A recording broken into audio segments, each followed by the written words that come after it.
Hi, want to cancel your Netflix subscription? Then follow the easy steps. Open your Netflix account on your phone. Click on the profile icon and tap on the account. Now it will redirect to the account page. You should see Cancel Membership option. And remember, iPhone users cannot cancel Netflix subscriptions through the app, so you need to log into your account on any browser. Tap on that Finish Cancellation. And choose your reason for closing your membership.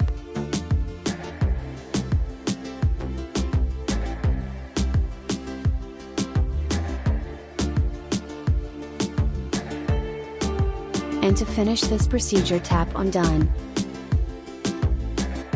And this is how you can cancel your Netflix auto-renewable subscription.